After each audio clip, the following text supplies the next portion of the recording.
Question number 10 काफ़ी important है ये। हमें प्रूव करना है कि greatest integer function defined by, ये हमारा ग्रेटेस्ट इंटीजर फंक्शन है जिसको इन्होंने ऐसे लिख रखा है ब्रैकेट के अंदर x, ऐसे ही लिखते हैं, ठीक है। उसके बाद x हमारा 0 से 3 के बीच में आता है, ठीक है। Is not differentiable at x equal to 1 और x इक्वल टू 2। इन पे ये डिफरेंशिएबल नहीं है, हमें ये प्रूव करना है ना, प्रूव करना है। तो प्रूव करने के लिए हमें इसकी जरूरत पड़ेगी, लेफ्ट हैंड डेरिवेटिव निकालेंगे हम, फिर राइट हैंड डेरिवेटिव निकालेंगे। अगर ये इक्वल नहीं आते हैं तो नॉट डिफरेंशिएबल, अगर इक्वल आते हैं तो डिफरेंशिएबल। तो इसे करने से पहले हम पहले इसके बारे में जान लेते हैं, जो ये लिखा हुआ है ग्रेटेस्ट इंटीजर फंक्शन, और इसको हमने यहाँ पे क्वेश्चन में ऐसे गिवन है ये। तो ये होता क्या है इसके बारे में बात करा जाए पहले, उसके बाद क्वेश्चंस देखेंगे, ठीक है। इसे बोलते क्या है? Greatest integer less than equal to x। मतलब greatest integer less than equal to x का क्या होता है वो देखो आप। ये मैंने एक नंबर लाइन बना दिया, ठीक है। इसमें बहुत सारे नंबर होंगे, ये हमारा रियल नंबर लाइन है, सारे रियल नंबर है इसमें। इधर माइनस इन्फिनिटी होगा, इधर इन्फिनिटी होगा। अगर मैं इस ब्रैकेट के अंदर 1.5 पुट कर दूँ तो आपको देखना है कि ये क्या इंटीजर है, तो आंसर है नहीं। इंटीजर क्या होता है हमारा? 0, 1, 2, 3 सो ऑन, फिर इधर -1, -2, -3 सो ऑन, ये इंटीजर्स हैं। तो क्या 1.5 इंटीजर है? तो आंसर है नहीं। तो greatest integer less than equal to x, ये हमारा x है 1.5, इससे छोटा इंटीजर कौन सा है?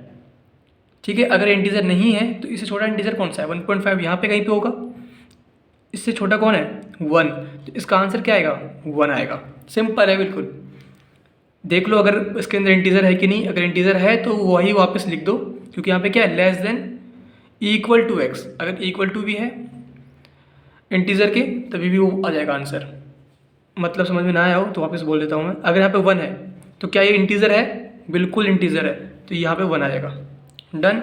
अगर यहाँ पे 5.7 है तो आंसर क्या आएगा? 5.7 क्या इंटीजर है? नहीं है। तो इससे छोटा इंटीजर कौन सा है? 5 है, ठीक है। और कुछ एग्जांपल ले, 1.99999। अब बताओ क्या ये इंटीजर है? नहीं है। इससे छोटा इंटीजर कौन सा है? 1.999 यहाँ पे कहीं पे होगा, यहाँ पे कहीं पे 2 से कम। तो इससे छोटा इंटीजर कौन है? 1 है। अगर ये इंटीजर नहीं है तो इससे छोटा इंटीजर कौन है वो आप लिख दोगे। कभी आंसर 2 मत लिखना, भले ही 2 पास है, इसके पास से मतलब नहीं है, इससे छोटे से मतलब है। छोटा इंटीजर कौन सा है? ठीक है, 1 आएगा। अगर यहाँ पे ये है तो -1.5, तब आंसर क्या आएगा? -1.5 कहाँ पे होगा हमारा? यहाँ पे कहीं होगा, -1 और -2 के बीच में, है ना। तो इससे छोटा इंटीजर कौन सा है? छोटा किधर होगा? इस साइड होगा। छोटा कौन है? अगर मान लो 1.5 यहाँ पे है माइनस का, तो छोटा कौन है? -2। तो आंसर क्या आएगा? -2, ठीक है। अगर इसके अंदर एक लास्ट एग्जांपल -2 है तब क्या आंसर आएगा? क्या -2 इंटीजर है? बिल्कुल है। जब इंटीजर होगा तब आप वही आउटपुट लिख दोगे, -2। डन। इतना समझ में आना चाहिए क्योंकि ये ही बेसिक है, क्लास 11th का है, कुछ नया नहीं है। अब आगे बढ़ते हैं और सॉल्व करते हैं क्वेश्चन। हमें चेक करना है एट x इक्वल टू 1 पे चेक करते हैं पहले, फिर 2 पे चेक करेंगे। तो एट x इक्वल टू 1 पे चेक कर रहे हैं, तो लेफ्ट हैंड डेरिवेटिव क्या होगा हमारा? फॉर्मूला देखो, limit h tends to 0 f of, check किस पे कर रहे हैं हम? 1 पे। तो a की वैल्यू क्या हो गई हमारी? 1 हो गई। तो 1 minus h minus f of 1 upon minus का h, ठीक है। ये पुट किया है। अब बात आती है कि इनकी वैल्यूज़ क्या क्या होंगी। f ऑफ x क्या है हमारा? ये है, ठीक है। तो जो ये h है ना, h क्या होता है पता है आपको? h एक बहुत छोटी सी वैल्यू होगी, मान लो 0.0001, बहुत छोटी सी वैल्यू होगी, ठीक है। तो अगर मैं 1 माइनस, अगर इसको मैं लिखना चाहूँ तो कैसे लिखूँगा? पहले इसको पहले देखो आप, f ऑफ 1 माइनस एच की वैल्यू क्या आएगी? जहाँ पे x है वहाँ पे 1 माइनस एच पुट कर दूँ, तो f ऑफ 1 माइनस एच की वैल्यू क्या आएगी? जहाँ पे x है इस साइड भी 1 माइनस एच पुट कर दो, तो greatest integer function of 1 minus H, ये वैल्यू आएगी।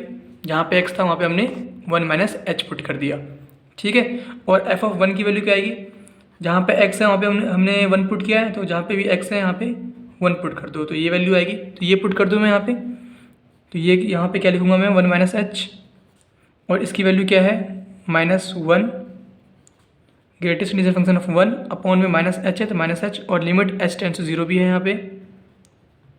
डन। इसकी वैल्यू क्या आएगी, अब बात आती है इसकी वैल्यू क्या आएगी।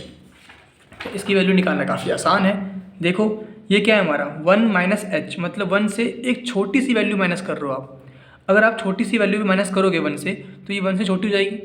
अगर वन से छोटी हो गई, वन से अगर छोटी हो गई, मतलब वन से छोटी होते ही ग्रेटेस्ट इंटीजर फंक्शन है इसके ऊपर अप्लाई हो रहा है, तो इससे छोटा इंटीजर कौन सा है, क्योंकि ये छोटी हो गई वन से, तो ये इंटीजर रहा नहीं है ना, वन से कम हो गया।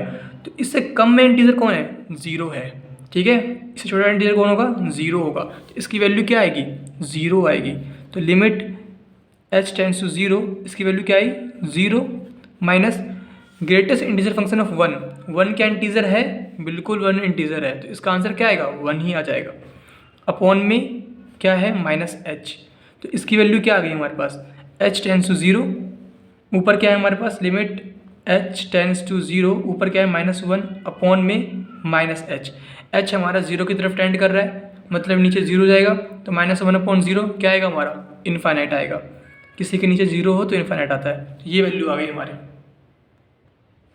ठीक है। ये माइनस माइनस कैंसिल कर दो, तो ये वैल्यू आ गई हमारी लेफ्ट हैंड डेरिवेटिव की। अब राइट हैंड डेरिवेटिव निकालो, सेम ये काम करना है, कुछ भी अलग नहीं करना है। राइट हैंड डेरिवेटिव की बात करते हैं अब, तो वापस से फॉर्मूला क्या है हमारे पास, limit H tends to zero, F of A क्या है हमारा, वन है, तो वन, यहाँ पे ए प्लस एच है, तो one plus H minus f of one upon में एच, तो हमने एच पुट कर दिया, ठीक है। तो इसकी वैल्यू निकाल लोगे आराम से। तो इस बार क्या है हमारे पास, इसकी पहले वैल्यू निकालो, तो limit H tends to zero, F of one plus h की वैल्यू क्या आएगी, जहाँ पे एक्स है वहाँ पे वन प्लस एच पुट कर दो, तो जहाँ पे एक्स है वहाँ पे वन प्लस एच पुट कर दो, तो हमें क्या मिलेगा, greatest integer function of one plus H, minus f of one, जहाँ पे एक्स है वहाँ पे वन पुट कर दो, तो ये हमें ये मिल जाएगा, वन मिल जाएगा, अपॉन में एच मिल जाएगा, ठीक है। तो इसकी वैल्यू क्या आएगी, वन प्लस एच, मतलब वन से बड़ा है ना, तो वन से बड़ा मतलब यहाँ पे कहीं पे आएगा, ठीक है। वन से बड़ा क्या इंटीजर होगा, ये मान लेते हैं एच की वैल्यू वापस से 0.001 है, तो वन से बड़ी हो गई वैल्यू, वन से बड़ी हो गई, तो इसके ऊपर क्या है, ग्रेटेस्ट इंटीजर फंक्शन का साइन है, मतलब इससे छोटा इंटीजर कौन सा होगा, वन होगा, क्योंकि ये इंटीजर तो होगा नहीं, तो इससे छोटा इंटीजर क्या होगा, वन होगा, तो यहाँ पे वन आ गया, minus greatest integer function of one, क्या आएगी वैल्यू इसकी, वन इंटीजर है तो वन ही मिल जाएगा, अपॉन में क्या है, एच है, ठीक है। और limit H tends to zero भी ये लिखा है यहाँ पे, तो इसकी वैल्यू क्या आ गई हमारे पास, limit H tends to zero, zero upon में एच, तो हमें क्या मिल गई वैल्यू इसकी, ज़ीरो अपॉन में एच, हमारे जीरो की तरफ जा रहा है, तो ज़ीरो अपॉन में ज़ीरो मतलब ज़ीरो ही मिल जाएगी। तो क्या ये दोनों इक्वल हैं, तो आंसर है नहीं, लेफ्ट हैंड डेरिवेटिव हमारा इक्वल नहीं आ रहा है राइट हैंड डेरिवेटिव के, मतलब this is not differentiable at x equal to one, हमने एक्स इजकल टू वन पे चेक किया है और ये डिफरेंशिएबल नहीं आया। सेम टू सेम यही काम हमें वापस से करना है, किसके केस में, at x equal to two के लिए, ठीक है। तो देख लो और समझ लो, सेम वही काम किया है, जहाँ पे हमने लेफ्ट हैंड डेरिवेटिव में जहाँ पे ए था वहाँ पे टू पुट कर दिया, क्योंकि हमें टू पे चेक करना है, तो two minus h minus f of two upon minus h, इसकी वैल्यू क्या आएगी, ये आएगी, जहाँ पे भी एक्स है वहाँ पे आप टू माइनस एच पुट कर दो, तो आपको क्या मिल जाएगा, greatest integer function of two minus h, तो ये आ गया, माइनस एफ ऑफ टू की वैल्यू क्या आएगी, जहाँ पे एक्स हो वहाँ पे टू पुट कर दो, तो greatest integer function of two मिल जाएगी, अपॉन में माइनस एच, तो इसकी वैल्यू क्या आएगी, टू माइनस एच, मतलब टू से थोड़ी छोटी वैल्यू है कि नहीं, और टू से थोड़ी छोटी वैल्यू लोगे तो कहाँ पहुँच जाएगा ये, टू से थोड़ी छोटी वैल्यू मतलब फिर इंटीजर बचेगा नहीं, तो ये पहुँच जाएगा सीधा वन पे, है कि नहीं, क्योंकि टू से छोटा वैल्यू क्या है, इंटीजर क्या है, वन है, तो ये वन आएगा इसका आंसर, तो वन लिख दिया मैंने, minus greatest integer function of two, तो टू तो हमारा इंटीजर ही है, तो हमें वापस से टू मिल जाएगा, तो सॉल्व किया हमने, तो माइनस वन अपॉन में माइनस एच, तो ये हमें क्या मिल गया, इन्फिनिटी मिल गया, क्योंकि यहाँ पे क्या हो गया, माइनस वन अपॉन में एच हमारा जीरो की तरफ जा रहा है, तो माइनस वन अपॉन में माइनस ज़ीरो, मतलब माइनस से माइनस कैंसिल हो गया, तो 1/0 मतलब इन्फिनिटी आ गया। डन। वैसे ही राइट हैंड डेरिवेटिव निकाल लो, सेम ये काम किया है। 2 + h है तो इसकी वैल्यू देख लो, 2 से बड़ी मतलब हमें 2 मिल जाएगा, minus greatest integer function of 2 मतलब 2 ही मिल जाएगा, अपॉन में h, 2 से 2 कैंसिल हो गया, 0 अपॉन में h आ गया, h टेंस टू 0 मतलब 0 अपॉन में 0 आ गया, मतलब 0 आ गया। तो ये भी देख पा रहे हो गया आप, लेफ्ट हैंड डेरिवेटिव और राइट हैंड डेरिवेटिव की वैल्यू इक्वल नहीं आ रही है ना। राइट हैंड डेरिवेटिव और लेफ्ट हैंड डेरिवेटिव इक्वल नहीं आ रहा है, तो hence this is not differentiable is at x equal to 2। ठीक है, तो ये हमारा आंसर हो गया। ऐसे ही करना है आपको, और जो कॉन्सेप्ट है इसको देख लो आप। ठीक है, और फॉर्मूला तो आपको याद हो ही गया होगा, नहीं हुआ तो उसको याद कर लो। डन।